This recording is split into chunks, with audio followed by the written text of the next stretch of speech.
আজকে আমি একটা দারুণ মজার রেসিপি নিয়ে চলে এসেছি। রেসিপিটা যেমন রুটি লুচি পরোটার সঙ্গে জমে যাবে, ঠিক তেমনই ব্রেকফাস্টে বা রাতের ডিনারেও শুধু শুধু খেয়ে নেওয়া যাবে। সব থেকে মজার জিনিস হলো এটা আমি অনেক পরিমাণে শাকসবজি দিয়ে বানিয়েছি।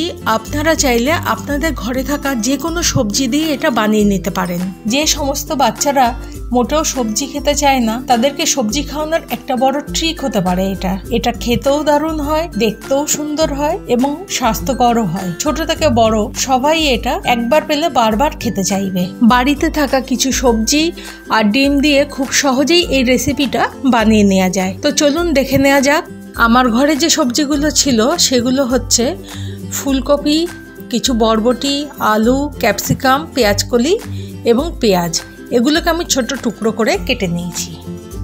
আপনারা আপনাদের পছন্দ মতো সবজি অ্যাড করতে পারেন। 3টে বড় সাইজের টমেটো আর কিছু পরিমাণ কাঁচা লঙ্কা নিয়ে নিয়েছি। আজকে রান্নাটা সাদা তেলে করব, তাই কড়াইতে সাদা তেল দিয়ে দিচ্ছি। তেলটা গরম হয়ে গেলে আমি ফোড়নে সাদা জিরে দিয়ে দিচ্ছি।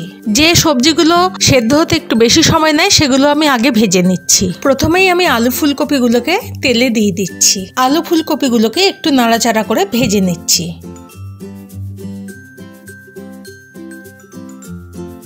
কিছুক্ষণ নাড়াচাড়া করে নিয়ে আমি লো ফ্লেম করে ঢাকা দিয়ে দিচ্ছি যাতে তাড়াতাড়ি সেদ্ধ হয়ে যায়।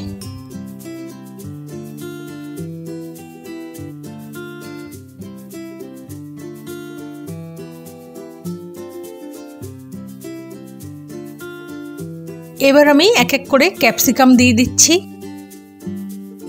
বরবটি দিয়ে দিলাম,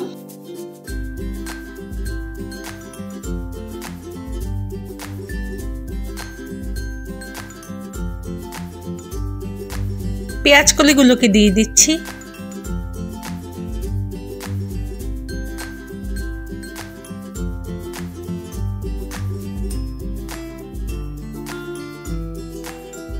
এবার আমি 2 চামচ মতো নুন দিয়ে দিচ্ছি।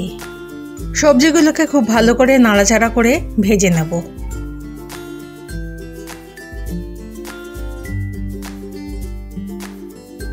সবজিগুলো কিছুক্ষণ ভাজা হয়ে গেলে কেটে রাখা পেঁয়াজের টুকরোগুলো দিয়ে দিলাম।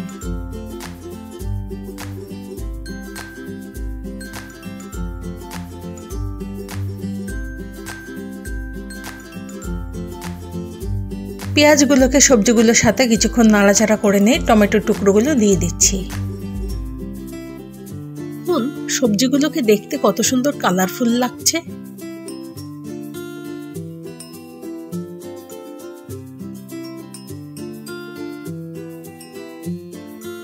কাঁচা লঙ্কার কুচিগুলো দিয়ে দিলাম। আপনারা আপনাদের স্বাদ মতো কাঁচা লঙ্কা দেবেন। গোলমরিচের গুঁড়ো দিয়ে দিচ্ছি 1 চামচ।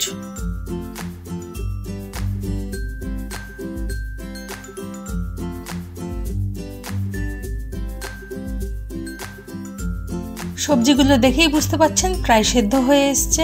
লো ফ্লেমে কিছুক্ষণের জন্য ঢেকে দিচ্ছি। 2 মিনিট পরে ঢাকনাটা খুলে দিলাম। এখন আমি অল্প একটু টমেটো কেচাপ দিয়ে দিচ্ছি ওপরে। আপনারা চাইলে এটা নাও দিতে পারেন, কিন্তু আমার মনে হয় এই রান্নাটায় এটা স্বাদ বাড়াতে অনেকটাই সাহায্য করবে। চটপাটা টাইপের খেতে লাগবে।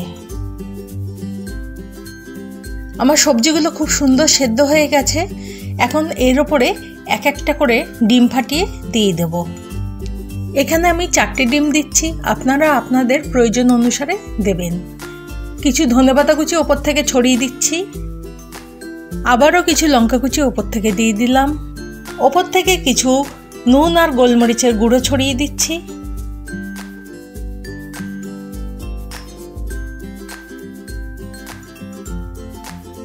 এবার আমি ঢাকা দিয়ে দিচ্ছি কিছুক্ষণের জন্য।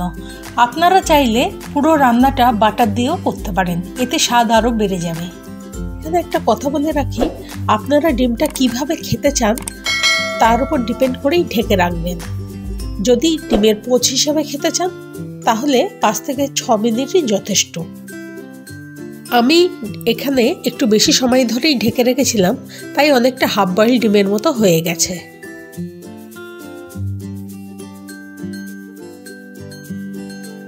ডিমটা যেভাবেই খান না কেন এটা খেতে এতটাই সুস্বাদু হয়েছে যে আপনার বাড়ির লোক প্রায়ই খেতে চাইবে।